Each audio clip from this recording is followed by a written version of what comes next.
नमस्कार, ये सारी न्यूज देख रहे हैं आप। मैं देवेंद्र कुशवाहा। जैसा कि आप जानते हैं कि इस समय कोविड महामारी का दौर चल रहा है और भारत में यह दूसरी बार अपने पीक पे है। ऐसे में इसका इलाज हमारे डॉक्टर्स कर रहे हैं और दिन रात मेहनत करके कोई ना कोई इलाज ढूंढ रहे हैं, कोई ना कोई तरीका ढूंढ रहे हैं। इसी में एक प्रकार का इलाज ये भी चला है कि प्लाज्मा से कोविड मरीजों का इलाज किया जाता है। क्या है प्लाज्मा और किस तरह से इस पे इलाज किया जा रहा है, यही सब जानने के लिए हमने संपर्क किया डॉक्टर राम मनोहर लोहिया अस्पताल लखनऊ के डॉक्टर डॉक्टर कपिल देव शर्मा जी। इस वक्त वो हमारे साथ लाइव जुड़े हुए हैं। जी, स्वागत है आपका हमारे इस कार्यक्रम में। जी डॉक्टर साहब, आप तक मेरी आवाज आ रही है? जी हाँ, बिल्कुल मैं आपकी बात सुन पा रहा हूँ। जी जी। तो सर, सबसे पहले हम आपसे यही जानना चाहेंगे कि प्लाज्मा होता क्या है। जी, इसके बारे में बताएं। जी जी। सर, सबसे पहले बहुत बहुत धन्यवाद सर आपका। आपने प्रोग्राम में आपने मुझको बुलाया है, इसके लिए मुझे लगता है कि अगर आज मैं जो जानकारी यहाँ पर देने वाला हूँ बहुत लोगों के लिए बहुत उपयोगी होने वाली है। जैसे कि आप मुझसे जानना चाह रहे हैं प्लाज्मा के लिए, मैं बताना चाहूँगा कि ब्लड के अंदर हमारा जो टारगेट था कि हम लोग प्लाज्मा डोनेशन क्यों कराना चाहते हैं कोविड मरीजों के लिए, तो मैं बताना चाहता हूँ कि ब्लड के अंदर जब अल्ट्रा सेंट्रीफ्यूगेशन टेक्निक के द्वारा जब हम इसको रोटेट करते हैं तो हमको प्लाज्मा मिलता है।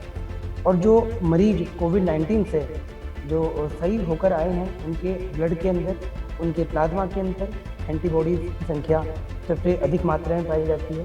तो उसके बाद जब हम उनका प्लाज्मा लेते हैं, पर ऐसे जो सीवियर कंडीशन के जो पेशेंट्स हैं जिसमें कुछ हमको पॉसिबल नहीं लग पा रहा है कि उनके लिए हम इलाज कैसे कर पाएंगे, तो डॉक्टर्स प्लाज्मा थेरेपी को कारगर मान रहे हैं। उसके द्वारा इलाज की संभावनाएं लगातार खोज रहे हैं। बहुत सारे ऐसे मरीज हैं जिसके द्वारा प्लाज्मा को इंजेक्ट करने के बाद प्लाज्मा थेरेपी के द्वारा उनको सही किया जा चुका है। तो हम लोग कोशिश कर रहे हैं कि अधिक से अधिक प्लाज्मा डोनेशन लोग कोविड-19 के इलाज के बाद। प्रक्रिया क्या होती है सर कि जो प्लाज्मा अगर जो किसी व्यक्ति से जो कोविड से संक्रमित है और वो ठीक हो चुका है, उसका प्लाज्मा आप लेते हैं और जो संक्रमित कोविड से संक्रमित जो लोग हैं उनको आप ठीक करते हैं, तो ये प्रोसेस क्या होता है, जरा इसे भी आसान शब्दों में समझाने का प्रयास करें। देखिए, प्रोसेस वही है। मैं आपको बताना चाहूँगा कि एंटीबॉडीज हमको चाहिए।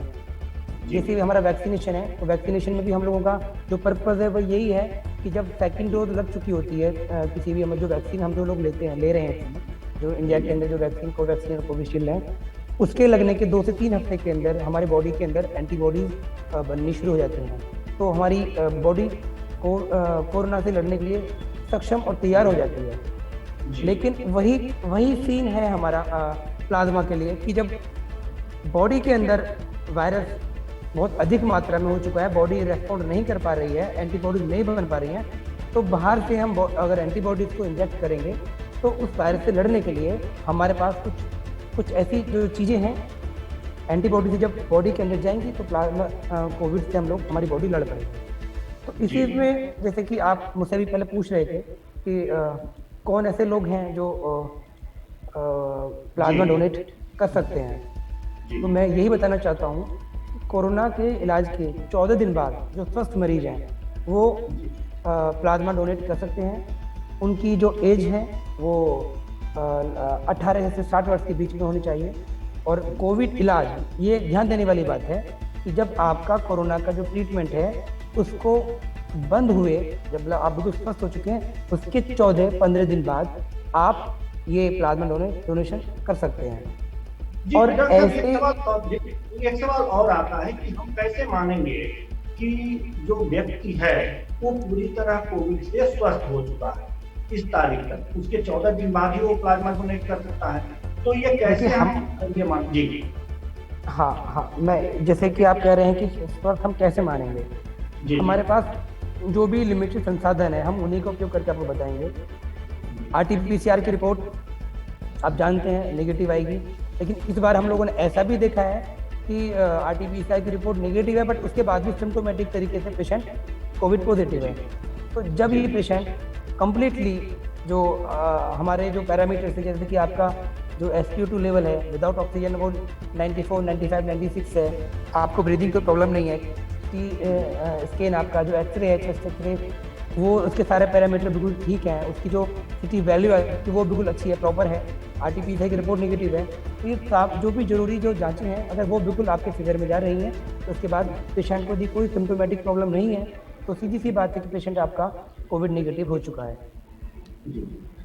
एक बात और हम जानना चाहेंगे डॉक्टर साहब कि जो व्यक्ति कोविड पॉजिटिव हुआ, उसका इलाज हुआ, नेगेटिव भी हुआ, क्या वो ये सारी जांचें करा करके अगर तो प्लाज्मा डोनेट करना चाहता है तो वो जाएगा अपना प्लाज्मा डोनेट करने, या फिर जहां ये डोनेशन सेंटर बना होगा वहां पर जा करके अगर जाएगा जो डोनेट करने अपना प्लाज्मा तो वहां पे सारी जांचें हो जाएंगी?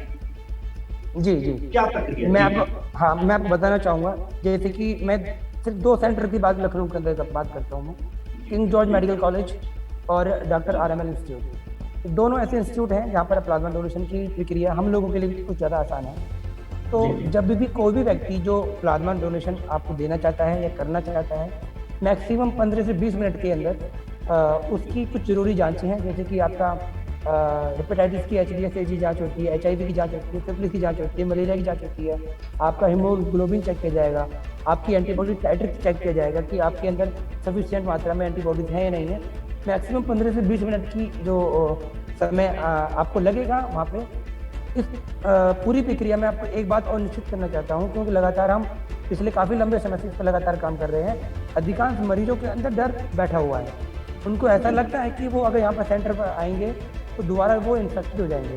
तो ऐसे मरीजों के लिए, ऐसी भ्रांतियों के लिए मैं बिल्कुल जोर देकर इस बात को बताना चाहता हूँ कि ये जो प्लाज्मा थेरेपी की जो प्रक्रिया है वो पूर्णतः पूरी तरीके से बिल्कुल सुरक्षित है। आप यहाँ पर आएंगे, डोनेशन देंगे, आपको कोई भी दिक्कत नहीं होगी, कोई परेशानी, किसी भी प्रकार का कोई इन्फेक्शन नहीं होगा। एक चीज और पूछना चाहेंगे कि अगर कोई व्यक्ति जाता है अपना प्लाज्मा डोनेट करने आपके सेंटर में, तो क्या ये जो सारे जांच हैं, जांच की प्रक्रियाएं हैं और जांच में जो लागत आती है, क्या वो सरकार की तरफ से वहन किया जाता है या जो डोनेट करने गया है वो वहन करता है? प्लाज्मा डोनेशन करने की जो पूरी प्रक्रिया है उसमें डोनर को एक भी रुपया खर्च करने की कोई आवश्यकता नहीं है। उसमें जो सारा खर्चा है, हमारा जो संस्थान है, जो हमारे संस्थान है, जो ब्लड बैंक के जो हमारे डिपार्टमेंट हैं, तो सारा खर्चा वो उन्हीं के बेसिस पर होगा। वो लोग स्वयं सारी प्रक्रियाओं को अरेंज करेंगे, वो सारी प्रक्रियाएं उसके लिए मुफ्त में दी जाएंगी। जी डॉक्टर साहब, एक चीज और है कि अगर कोई व्यक्ति अपना प्लाज्मा डोनेट करना चाहता है तो वो कहाँ संपर्क करें? जैसे कि मैं आपको 2 चीज़ बताना चाहता हूँ कि संस्थान के जो डिपार्टमेंट्स हैं वहाँ पे आप स्वयं भी अगर कोई संपर्क करना चाहेंगे तो भी कर सकते हैं। लेकिन चूंकि आप इस समय हॉस्पिटल की जो स्थिति आप अच्छे से जानते हैं कि वहाँ पर पेशेंट अगर कोऑर्डिनेट ना कर पाए, तो कोई भी आदमी कोऑर्डिनेट ना कर पाए, तो शायद उसकी सुनवाई बहुत प्रॉपर तरीके से ना हो पाए, चाहे वो किसी अच्छे कार्य के लिए जा रहा हो। तो हम लोगों ने जो सोसाइटी है हमारी citizen health and research society, उसके कुछ नंबर्स हैं, मैं आपको उसके नंबर भी शेयर करना चाहता हूँ जो लोग सुन पा रहे हैं आपके प्रोग्राम के जरिए। वो नंबर मैं बताना चाहता हूँ आपको, 8081 399 750 7275 79407 8077 046212। तो 3 नंबर मैंने आपको प्रोवाइड कराए हैं। इसमें हमारे जो डॉक्टर्स हैं तो तीनों नंबर पर आपकी सारी जानकारी लेंगे और आपकी सुविधा के अनुसार हम जो हमारे नज़दीकी सेंटर हैं, जैसे कि किंग जॉर्ज मेडिकल यूनिवर्सिटी या RML इंस्टीट्यूट, वहाँ के जो डिपार्टमेंट्स हैं जहाँ पर आप प्लाज्मा डोनेशन दे सकते हैं, हम वहाँ पर प्रॉपर वे में कोऑर्डिनेट करके आपको प्लाज्मा डोनेशन कराने की पूरी प्रक्रिया हम लोग करा लेंगे। जी सर, अगर जो कोई व्यक्ति किसी व्यक्ति में आप प्लाज्मा डोनेट करते हैं तो इसमें समय माफ कीजिएगा, अगर किसी व्यक्ति का आप इलाज कर रहे हैं इस प्लाज्मा थेरेपी के माध्यम से, तो इस इलाज में कितना समय लगता है? प्लाज्मा थेरेपी से जो इलाज करने की जो पूरी प्रक्रिया है वो एक डिफरेंट पार्ट है। उसके लिए मैं आपके लिए कोई पर्टिकुलर टाइमिंग या ये सब चीज़ नहीं कर सकता हूँ, पर मैं आपको इतना ज़रूर बता सकता हूँ कि जो प्लाज्मा डोनेशन जब आप कोई मरीज हमारे सेंटर पर आएगा या हम किसी व्यक्ति का भी यदि हम प्लाज्मा डोनेशन के लिए हम बुलाएंगे तो मैक्सिमम आधे घंटे के अंदर उसकी हम सारी प्रक्रिया पूरी कर पाएंगे। नहीं, वो तो डोनर की बात हो गई कि जो अपना प्लाज्मा आपको देना चाहता है, लेकिन जब उस प्लाज्मा से किसी संक्रमित व्यक्ति का आप उपचार कर रहे हो, इलाज कर रहे हो, तो उस प्रक्रिया में कितना समय लगता है? देखिए, इलाज करने की जो टाइम पीरियड जो आप बता रहे हैं कि प्लाज्मा थेरेपी का जो हम इलाज करेंगे उसमें कितना टाइम लगेगा, तो ये मैं आपको एग्जैक्ट इसलिए नहीं बता सकता क्योंकि ये डिपेंड करेगा वेरी जो सिचुएशन है कि हमको प्लाज्मा भी पेशेंट का जो डोनर है उससे भी लेना है और कुछ ज़रूरी जांचें हमें उस पेशेंट की भी करनी है कि जिसके द्वारा हमको मतलब जिसको हमको इंजेक्ट करना है, ठीक है, तो उसमें भी कुछ ऐसी जरूरी जांच होती हैं, जरूरी प्रक्रिया होती हैं, उसके वो time to time vary to vary according to situation और जो पेशेंट की कंडीशन है उसके अकॉर्डिंग ही वो सारी चीज़ प्लान हो सकती है। तो इसमें टाइम बाउंडेशन में आपके लिए कुछ ऐसा नहीं कह पाऊंगा कि इतने समय के अंदर हम इस ट्रीटमेंट को कर पाएंगे, बट हाँ ये ज़रूर है कि प्लाज्मा को अंदर या बॉडी में इंजेक्ट करने की जो प्रक्रिया है वो ज़्यादा लेंथी नहीं है, उसमें वो इतनी टाइम टेकिंग प्रोसेस नहीं है कि उसमें बहुत ज़्यादा आपको समय लगेगा अगर सारी आपकी जांचें सारी चीज़ें आपके अगर प्रोटोकॉल आपने मेंटेन किए हुए हैं। संक्रमित व्यक्ति में अगर जो प्लाज्मा इंजेक्ट कर दिया गया तो वो व्यक्ति कितने दिनों में ठीक हो जाता है? कि आपने लगभग 25 से 20 वही बात मैं बोलूँगा अभी, जैसे कि मैंने आपसे पहले बताया कि सब कुछ जो डिपेंड करता है वो हमारे इम्यून सिस्टम पर डिपेंड करता है। हमारी बॉडी एंटीबॉडी, आप जो आपके जो दर्शक हैं मैं उनको एक मोटी भाषा में एक लेमैन की भाषा में समझाने की कोशिश करता हूँ। एंटीबॉडीज हमारी बॉडी की सेना है, हमारी बॉडी की सेना है, और जो वायरस हमारी बॉडी में ऑलरेडी इंजेक्ट कर चुका है ना, उससे लड़ने के लिए, बॉडी से लड़ने के लिए, हेल्प करने के लिए एंटीबॉडी अब जाएंगी, लड़ाई शुरू होगी। टाइम टेकिंग प्रोसेस तो है, होता ही होता है। अब डिपेंड करता है कि हमारी बॉडी का रेस्पॉन्स प्रकार का होता है कि कितनी जल्दी हम रिकवर करते हैं। लेकिन जरूर मानिए कि वायरल जो होता है, आपको जैसे कि हमने बताया पहले भी, आप लोग जानते हैं कि रिकवर होने में 14 दिन का जो टाइम पीरियड लगता था या जो 1 हफ्ते का 10 दिन का जो समय लगता है, डिफरेंट करता है, अकॉर्डिंग टू वेरी करता है। ये आपकी जो बॉडी का इम्यून सिस्टम पर डिपेंड करता है कि किस तरीके से आपकी बॉडी रेस्पॉन्ड कर रही है अगेंस्ट द वायरस। तो इंजेक्ट करने के बाद हाँ ये है, जी बोलिए। जी आप कुछ कह रहे हैं? जी हाँ, मैं ये कहना चाहता हूँ इंजेक्ट करने के बाद एंटीबॉडी से बेनिफिट होगा, ये श्योर है। तो सर अभी तक कितने लोगों का आपने जो इलाज किया है इस प्लाज्मा थेरेपी से, कितने लोग स्वस्थ हो चुके हैं? सर हम लोग अपनी जो सोसाइटी की तरफ से जो हम लोगों ने ड्राइव चलाई है, बहुत दुख के साथ मुझे ये बात कहनी पड़ रही है आपसे, इसीलिए मुझे लगता है कि आपके माध्यम से अधिक लोग जागरूक हों।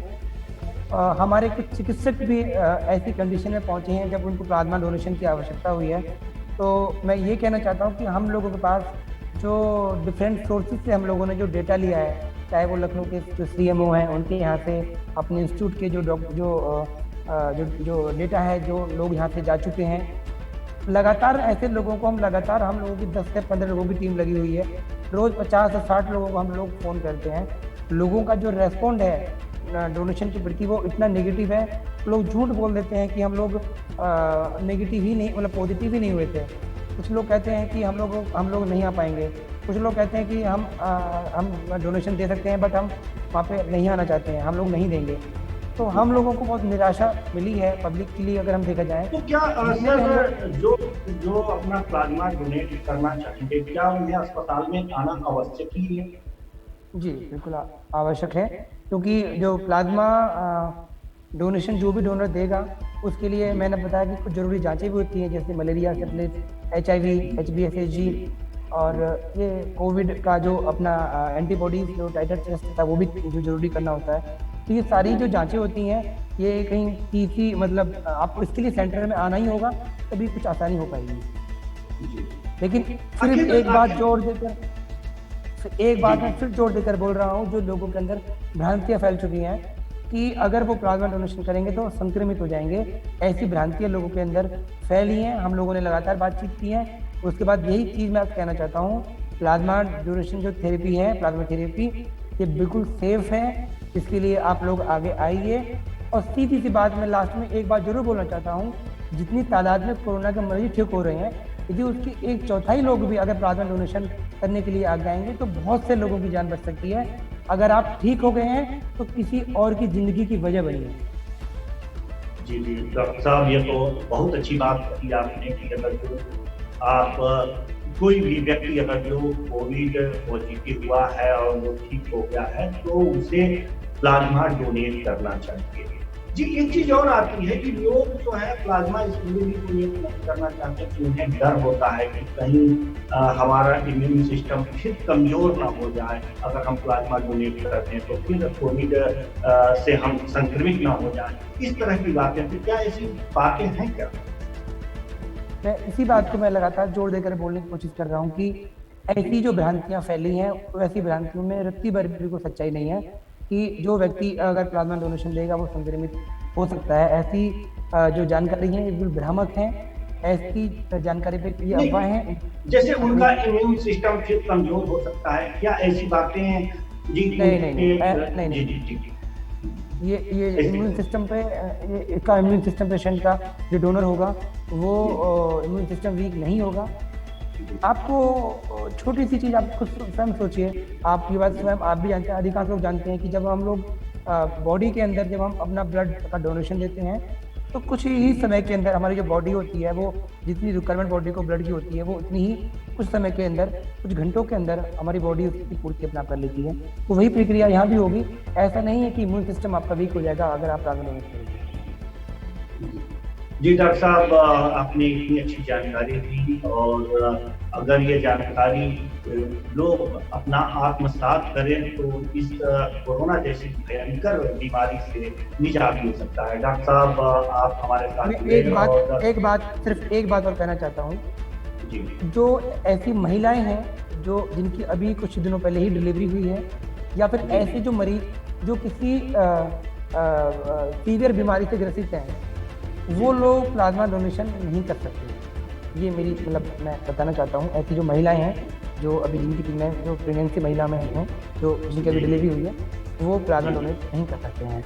और जिनको कुछ गंभीर बीमारी है, सीवियर बीमारी है, वो लोग भी प्लाज्मा डोनेट नहीं कर सकते। ये जरूर जानकारी आप बताना चाहता हूँ। जी डॉक्टर साहब, आपका बहुत बहुत धन्यवाद। आपने इतनी अच्छी जानकारी दी कि इस कोविड महामारी से बचने के लिए सबसे बड़ी बात ये है कि जो लोग कोरोना से पॉजिटिव हुए और उस बीमारी से लड़कर निगेटिव हो गए, स्वस्थ हो चुके, वो अपना प्लाज्मा डोनेट कर रहे हैं तो अगला जो संक्रमित व्यक्ति है उसके कोविड के इलाज में आप सहयोग करते हैं और एक जान और बचा सकते हैं। तो ये इस कार्यक्रम में डॉक्टर साहब आए, आपका बहुत बहुत धन्यवाद। तो इस कार्यक्रम में बस इतना ही, मुझे दीजिए इजाजत। नमस्कार।